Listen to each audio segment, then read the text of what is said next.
ಹಾಸನದಲ್ಲಿ ಪುಂಡರ ವೀಲಿಂಗ್ ಹಾವಳಿ ಕಡಿಮೆ ಆಗ್ತಾ ಇಲ್ಲ. ಇವತ್ತು ಹಾಸನ ನಗರದ 80 ಫೀಟ್ ರಸ್ತೆಯಲ್ಲಿ ಬೆಳ್ಳಂ ಬೆಳಿಗ್ಗೆ ಯುವಕರು ವೀಲಿಂಗ್ ಮಾಡ್ಕೊಂಡು ಅದನ್ನ ಮೊಬೈಲ್ ಅಲ್ಲೇನೋ ವಿಡಿಯೋ ಮಾಡ್ಕೊಳ್ತಾ ಇದ್ರಂತೆ.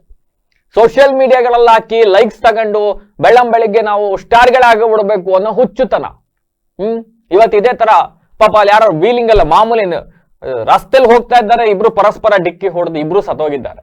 ಅಂತದ್ರಲ್ಲಿ ಇವರ ಹುಚ್ಚಾಟ ಏನು ಅಂತ ಅಂದ್ರೆ ಇವರು ವೀಲಿಂಗ್ ಮಾಡ್ತಕ್ಕಂಥದ್ದು. ವೀಲಿಂಗ್ ಮಾಡಿ ಅದನ್ನ ವಾಟ್ಸ್ಆಪ್, ಇನ್ಸ್ಟಾಗ್ರಾಮು ಅಲ್ಲಿ ಇಲ್ಲಿ ಎಲ್ಲ ಸ್ಟೇಟಸ್ ಹಾಕೊಂಡು ಒಂದಿಷ್ಟು ಫಾಲೋವರ್ಸ್ ಜಾಸ್ತಿ ಮಾಡ್ಕೊಬೇಕು, ಮತ್ತೊಂದು ಇನ್ನೊಂದು ಅಂತಕ್ಕಂಥ ಹುಚ್ಚಾಟ ಇವು. ಬೆಳಗ್ಗೆ ಸುಮಾರು 6 ಗಂಟೆ ಸಮಯದಲ್ಲಿ 7-8 ಮಂದಿ ಯುವಕರು ರಸ್ತೆ ಮಧ್ಯದಲ್ಲೇ ಬೈಕ್ ಅನ್ನ ಅದೇನೋ ಹಿಂಗೆಲ್ಲ ಆರಿಸಿ ಮಾಡಿ ಎಲ್ಲಾನು ವಿಡಿಯೋ ಮಾಡ್ಕೊಳ್ತಾ ಇದ್ರಂತೆ. ಆ ಟೈಮಲ್ಲಿ ಜನ ವಾಕ್ ಹೋಗ್ತಾ ಇರ್ತಾರೆ. ಅಂಡ್ ಅಲ್ಲಿ ಮಸೀದಿ ಬೇರೆ ಇದೆಯಂತೆ. ಮಸೀದಿ ಈಗ ಉಪವಾಸ ಏನೋ ಮಾಡ್ತಾ ಇರೋದ್ರಿಂದ ಅಲ್ಲಿ ಸಾಕಷ್ಟು ಜನ ಪ್ರಾರ್ಥನೆಗೆ ಬರ್ತಾ ಇರ್ತಾರೆ, ಹೋಗ್ತಾ ಇರ್ತಾರೆ. ಶಾಲಾ ಕಾಲೇಜು ವಿದ್ಯಾರ್ಥಿಗಳು ಅಲ್ಲಿ ಓಡಾಡ್ತಾ ಇರ್ತಾರೆ. ಈ ನಡುವೆ ಇವರ ಹುಚ್ಚಾಟಕ್ಕೆ ಯಾರ್ದಾದ್ರೂ ಜೀವ ಬಲಿಯಾಗ್ಬಿಟ್ರೆ ಕತೆ ಏನು ಅಂತಕ್ಕಂಥ ಆತಂಕವನ್ನ ಸ್ಥಳೀಯರು ವ್ಯಕ್ತಪಡಿಸಿದ್ದಾರೆ. ಕೂಡಲೇ ಪೊಲೀಸರಿಗೆ ಕರೆಯನ್ನು ಮಾಡಿದ್ದಾರೆ. ಪೊಲೀಸರು ಕೂಡ ಸ್ಥಳಕ್ಕೆ ಬಂದಿದ್ದಾರೆ. ಅಷ್ಟರಲ್ಲಾಗಲೇ ಇವರೆಲ್ಲ ತಪ್ಪಿಸ್ಕೊಂಡಿದ್ದಾರೆ ಅಂತೆ. ಯಾರೋ ವಿಡಿಯೋ ಮಾಡ್ತಿದ್ದವರೆಲ್ಲ ತಪ್ಪಿಸ್ಕೊಂಡಿದ್ದಾರಂತೆ.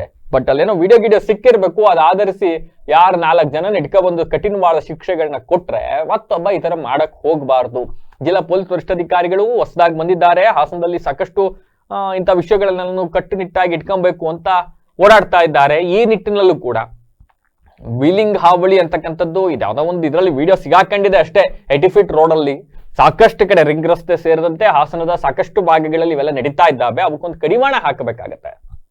ನಮ್ಮ ಜೀವನ, ನಮ್ಮ ಬದುಕನ್ನು ಸುಗಮಗೊಳಿಸಲಿಕ್ಕೆ ಅದರಲ್ಲಿ ಮುಖ್ಯವಾಗಿ ವಾಹನಗಳು, ಟೂ ವೀಲರ್, ಅದರಲ್ಲೂ ಮುಖ್ಯವಾಗಿ ಟೂ ವೀಲರ್ಗಳು, ಈ ವೀಲಿಂಗ್ ಅನ್ನುವಂಥ ಒಂದು ದೊಡ್ಡ ಕೆಟ್ಟ ಬುದ್ಧಿ ಹುಡುಗರಲ್ಲಿದೆ.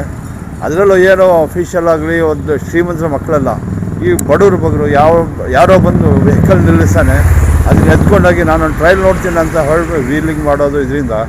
ಇದರಿಂದ ಏನಾಗ್ತಾಯಿದೆ, ಫಸ್ಟು ವಾಹನ ಡ್ಯಾಮೇಜ್ ಆಗುತ್ತೆ, ಎರಡನೇದು ಅನ್ನೆಸೆಸರಿ ಪೆಟ್ರೋಲ್ ಕನ್ಸ್ಯೂಮ್ ಆಗುತ್ತೆ, ಮೂರನೇದು ಯಾರು ಅವನ ಜೀವಕ್ಕೆ ಪ್ರಾಣ ಹಾನಿ ಆಗುತ್ತೆ. ಅಲ್ಲ ಸತ್ತರು ಹೋಗ್ಬಿಡಿ. ಈ ಹ್ಯಾಂಡಿಕ್ಯಾಪ್ಟ್ ಜೀವನ ಎಲ್ಲ ಒಂದು ದೊಡ್ಡ ದುರಂತ. ಮತ್ತೊಬ್ಬರಿಗೆ ಕುಂಟು ಮಾಡಿಬಿಡ್ತಾರೆ. ನೀವು ಏನಾದ್ರು ಸಾಹಸ ತೋರಿಸ್ತಾ ಆದರೆ ಬಡವರಿದ್ದಾರೆ, ಅಂಥವ್ರಿದ್ದಾರೆ ಅಂತ ಹೆಲ್ಪ್ ಮಾಡಿ. ಈ ಏನೋ ವೀಲಿಂಗ್ ಮಾಡಿಬಿಟ್ರೆ ಯಾರು ಸಾಹಸಕ್ಕಪ್ಪ, ಯಾರಿಗೋ ಕೊಲೆ ಮಾಡಿಬಿಟ್ಟು, ಯಾರಿಗೋ ಕುಂಟ್ರು ಮಾಡಿಬಿಟ್ಟು, ಯಾರಿಗೋ ಇದು ಮಾಡಿಬಿಟ್ಟು ಇದನ್ನು ಮಾಡೋದಲ್ಲ. ಇದು ಪೊಲೀಸವರು ಈ ವೀಲಿಂಗ್ ಮಾಡೋಂಥವ್ರ ವಿರುದ್ಧ ಕಠಿಣವಾದ. ಎಲ್ಲ ಆತ್ಮೀಯರಿಗೆ ಜೈ ಭೀಮ್.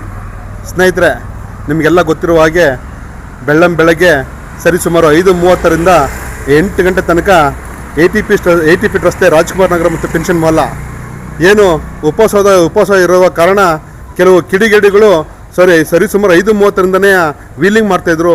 ಆ ವೀಲಿಂಗ್ ಮಾಡ್ತಿರೋ ಕಾರಣ ಪೊಲೀಸ್ ಇಲಾಖೆ ಸಂಪೂರ್ಣ ಎಡವಿದೆ. ಹೊಸ SP ಅವರು ಬಂದವ್ರೆ.